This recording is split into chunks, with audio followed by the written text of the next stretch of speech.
Hey everybody, this is Larry. This is day 15 of the Leetcode Day Challenge and also the weekly one. So you'll see me do the weekly one later. Hit the like button, hit the subscribe button, join me on Discord. Let me know what you think about today's poem or just today in general.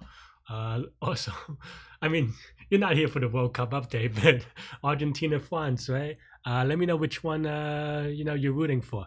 I myself has been a Messi fan, so we'll see what happens. It'll be a good game. It'll be a fun game. I was, Morocco played very well, but sometimes in life, you also need a little bit of luck. But yeah, well, anyway, let's look at today's poem.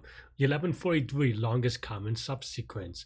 Given two strings, text 1, text 2, return the length with the longest common subsequence. Okay. Okay,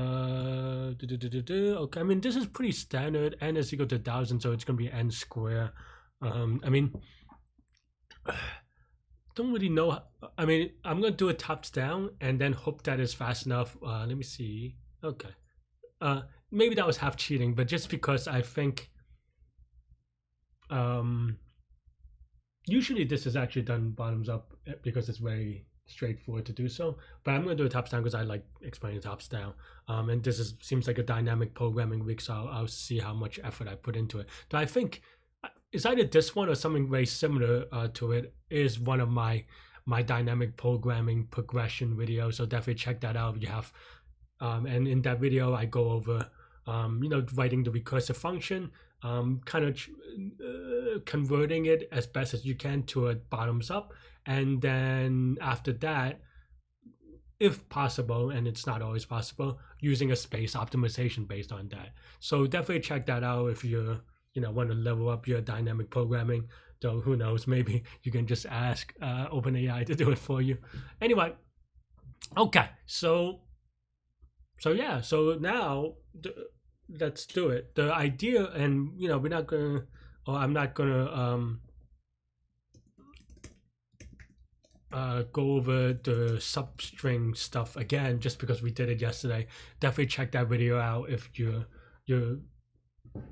just maybe not struggle, but just have like a little bit of reservation and would like to get a little bit of refresher on how this is structured. But basically here we just have a recursive function, right, of let's just say LCS because I'm lazy, and then index 1, index 2, and these index 1, index 2 represent a string that starts at that index because that string doesn't change after that, right? So yeah, so I think sometimes, especially me, in explanation, sometimes I do go over it a little bit just because it's something that I've done maybe thousands of times, to be honest, maybe even more than 1,000 times. So yeah, so basically this is the substring that starts at index 1. So in Python, you can think about it as something like this, right? Something like that, say, if that helps.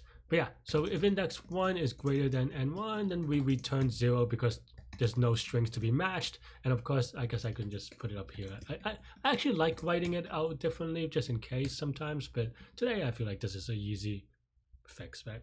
And then the second thing to do is, of course, just ask yourself what are the possibilities, right? Well, there are two cases. One is if they match, and the other is if they don't, right? Of course, there are other sub scenarios, but let's start with that, right? So if text 1 of index 1 is equal to text 2 of index 2, then best is equal to max of best, and then that means that we try to match what was 1 plus index 1 plus 1, index 2 plus 1, meaning you move 1 along in the substring.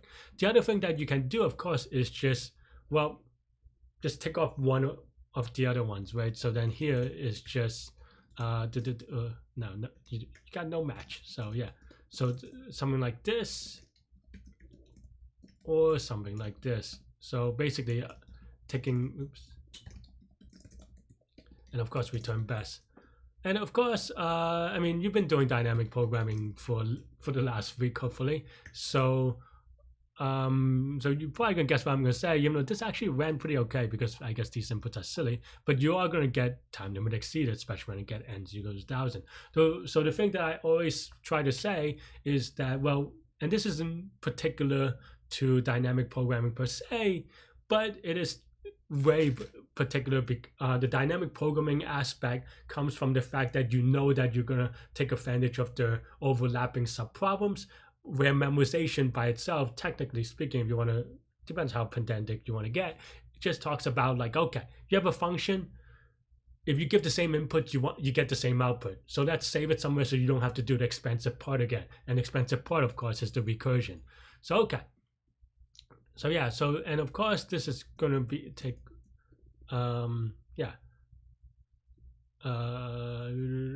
What I was gonna say, this is gonna be the n1 numbers, and this is n2 numbers. So total number of inputs is just n1 times n2. And of course, each input will take O of 1 if we save the cache. So this is O of n1 times n2, which in this case will be 1,000 times 1,000, which is 1,000,000, which is maybe good enough. We'll see. Anyway, it has cache, therefore is equal to times n2 for maybe +1, say, just in case. I don't think I need the +1 actually, but very often you do. So I don't know. It depends on where you cache with respect to the early terminations and things like this. And then cache is just the actual value. I write none so that if I do something funky with the number by accident, it's a sort of a type safety thing, really, in the way that Python allows it anyway. So yeah. So if there's a oops.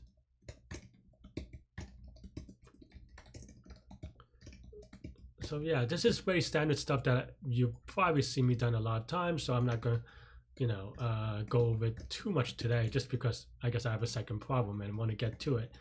Maybe that's a little bit of a whatever, but do let me know what you think. Yeah, it was 56. It's slightly faster, but I didn't put in a big K, so let's go. Yeah, so that looks good. 989 day streak. Cool.